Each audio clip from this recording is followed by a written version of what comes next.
Hello and welcome back to the MCQ series of Principles and Practice of Management। तो आज हम अपने 10 question के साथ फिर से आपके साथ जुड़े हुए हैं और इन 10 क्वेश्चंस को मैं रीड करूंगी और इनके 4 ऑप्शंस को मैं रीड करूंगी। आपको 3 सेकेंड का टाइम मिलेगा, उसमें आपको जज करना है कि इसका करेक्ट ऑप्शन क्या है और उसके बाद मैं इसका करेक्ट आंसर बताऊंगी। आपको चेक करना है कि टोटल 10 क्वेश्चंस में से आपके कितने क्वेश्चन सही हुए हैं और 10 क्वेश्चंस में से या कितने क्वेश्चंस आपके करेक्ट हुए हैं उसको आपको कमेंट बॉक्स में पोस्ट करना है। तो स्टार्ट करते हैं आज के फर्स्ट क्वेश्चन से। In which of the following way the bureaucratic theory is criticise. ठीक है, ब्यूरोक्रेटिक थ्योरी किसने दी थी? मैक्स वेबर ने दी थी। तो इनकी थ्योरी को किस तरह क्रिटिसाइज किया गया? Option A, that it takes too much mechanistic view of human nature. Option number B, that it ignores the effect of human feeling, emotions, group loyalties, etc. on organization. Option number C, that it makes wrong assumption about human motivation. And option number D, all of the above.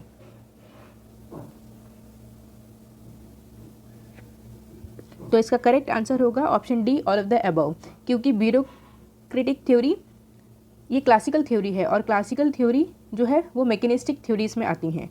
तो option number ए हमारा यहाँ पे सही हो जाएगा। Bureaucratic theory में हम human feeling, emotions को हम इग्नोर करते हुए चलते हैं और जो भी हमारे ऑर्गेनाइजेशन के नॉर्म्स हैं, पॉलिसीज़ है, उसके अकॉर्डिंग हम डिसीजन लेते हैं। तो हमारा ऑप्शन बी भी सही हो जाएगा।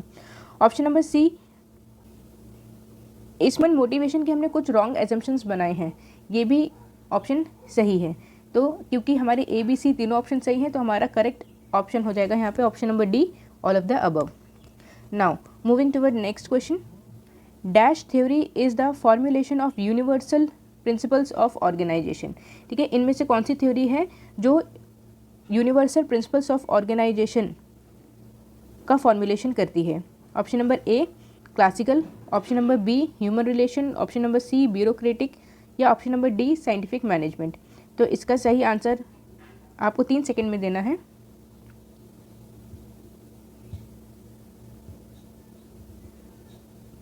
इसका सही आंसर है ऑप्शन नंबर ए, क्लासिकल। तो क्लासिकल थ्योरीज में जैसे कि मैंने पहले भी आपको बताया था 3 थ्योरीज आ जाती हैं। कौन कौन सी थ्योरी है वो? Administrative management, scientific management and bureaucracy. और एडमिनिस्ट्रेटिव मैनेजमेंट दी है हेनरी फ्योल ने, साइंटिफिक मैनेजमेंट दी है एफ.डब्ल्यू. टेलर ने और ब्यूरोक्रेसी दी है मैक्स वेबर ने। तो इसका करेक्ट आंसर हो जाएगा हमारा option number A, classical theory. Now, moving toward our next question, question number 3. Henry Fayol supports option number A, humanistic approach, option number B, mechanistic approach, option number C, organic approach या option number D, scientific approach। तो इसमें हमें बताना है कि Henry Fayol कौन सी approach को support करते हैं।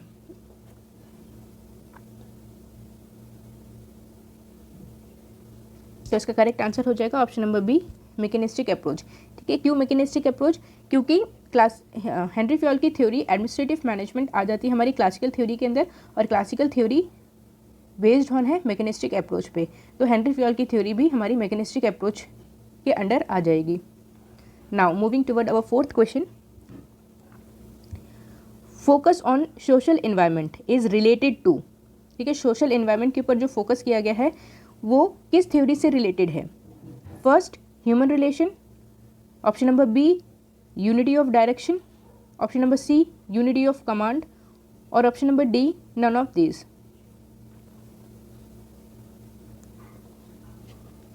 तो इस क्वेश्चन का करेक्ट आंसर हो जाएगा option number A, human relation के ऊपर ये बेस्ड है सोशल एनवायरनमेंट। क्योंकि सोशल एनवायरनमेंट में क्या आ जाता है? सोसाइटी। सोसाइटी में कौन है? ह्यूमंस। और ह्यूमंस की थ्योरी बेस्ड है रिलेशनशिप अमंग ह्यूमंस के ऊपर कि उनके बीच में कैसा रिलेशनशिप है, कोऑपरेटिव है, कॉन्फ्लिक्टिंग है, कैसा उनका बीच में रिलेशनशिप है, वो एक दूसरे को मोटिवेट करते हैं या डीमोटिवेट करते हैं। तो इसमें कई सारी थ्योरीज आ जाती हैं। Now moving toward our next question, question number 5। According to new classical theory an organisation is. ठीक है, न्यू क्लासिकल थ्योरी के अकॉर्डिंग ऑर्गेनाइजेशन क्या है? Option number A, a structure with well defined function. Option number B, a structure with well defined objectives. Option number C, a group of people with common objectives. Or option number D, a structure with order and objective rationality.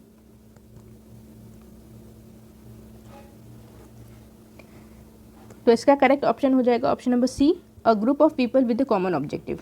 ठीक है, तो new classical theory में बोला गया है कि एक organisation क्या है, ये एक ग्रुप ऑफ पीपल है जिनका कॉमन ऑब्जेक्टिव होता है, और वो जो कॉमन ऑब्जेक्टिव है वो है ऑर्गेनाइजेशन का डेवलपमेंट, ऑर्गेनाइजेशन के गोल को अचीव करना और ऑर्गेनाइजेशन में मैक्सिमम प्रॉफिट लेके आना, ताकि इंडिविजुअली उनका भी प्रॉफिट हो और उनको भी उस चीज़ का बेनिफिट मिले। Now moving toward next question, question number 6. Who coined the term Potts Corp? ठीक है, पॉट्स कॉर्प ये टर्म किसने इन्वेंट किया है या कॉइन किया है या डेवलप किया है? Option number A, L Urwick. Option number B, L Gulick. Option number C, both combined. या option number D, Henri Fayol.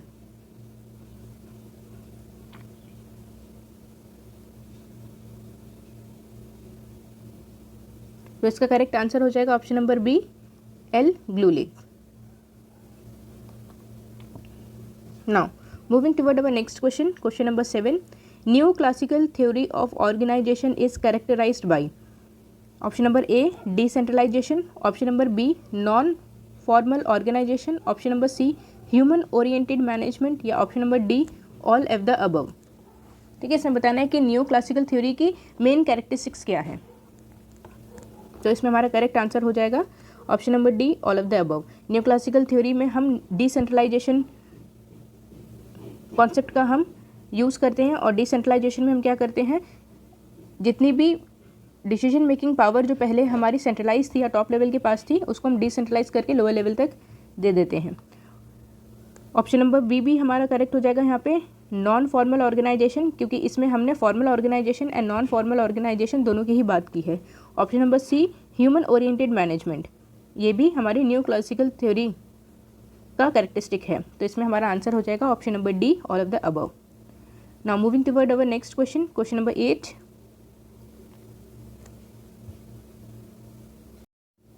Which of the following statements are true about human relation theory of organization? तो human relation theory of organisation के according इनमें से कौन सी statement हमारी सही है?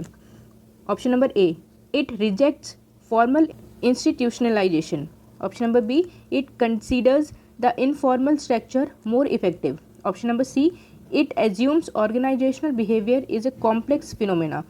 और option number D, all of the above.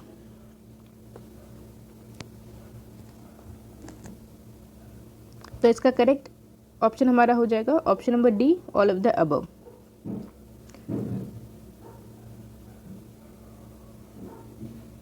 ठीक है, क्यों? क्योंकि ऑप्शन नंबर ए में हमने फॉर्मल इंस्टीट्यूशंस की हमने बात की है, लेकिन ह्यूमन रिलेशन जो थ्योरी है वो बेस्ड होती है हमारी इनफॉर्मल रिलेशनशिप्स के ऊपर।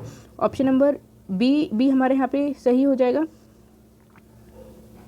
क्योंकि हम फॉर्मल नहीं, हम इनफॉर्मल स्ट्रक्चर के बारे में हम ह्यूमन रिलेशन थ्योरी में हम ज़्यादा बात करते हैं, और ये इनफॉर्मल जो स्ट्रक्चर्स हैं वो कितने इफेक्टिव होते हैं ऑर्गेनाइजेशन के डेवलपमेंट के लिए, हमने इस टॉपिक के ऊपर हमने इसमें पढ़ा है।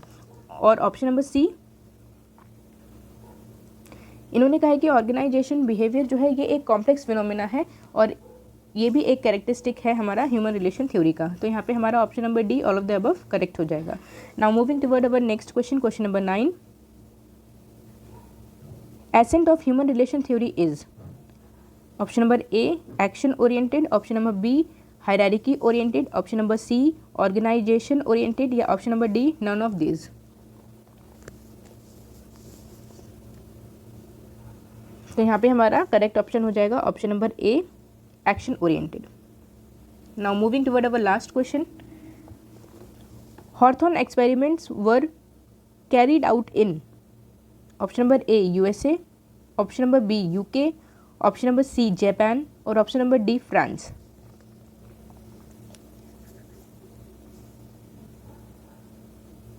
तो इसका करेक्ट ऑप्शन हो जाएगा हमारा option number D, France.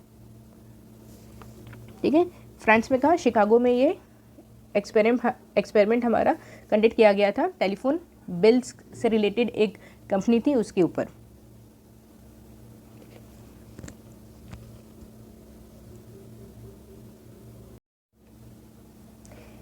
So this was all for today's class. आप कमेंट बॉक्स में ज़रूर बताइएगा कि इन 10 क्वेश्चंस में से आपके कितने क्वेश्चंस आए हुए हैं, और आज के जितने भी क्वेश्चंस थे वो डायरेक्ट क्वेश्चंस थे, वो इनडायरेक्ट क्वेश्चंस नहीं थे। तो आज आपका स्कोर पहले से इंक्रीज़ करना चाहिए। Thank you class and have a nice day. मिलते हैं हमारी नेक्स्ट MCQ सीरीज़ नंबर 6 में।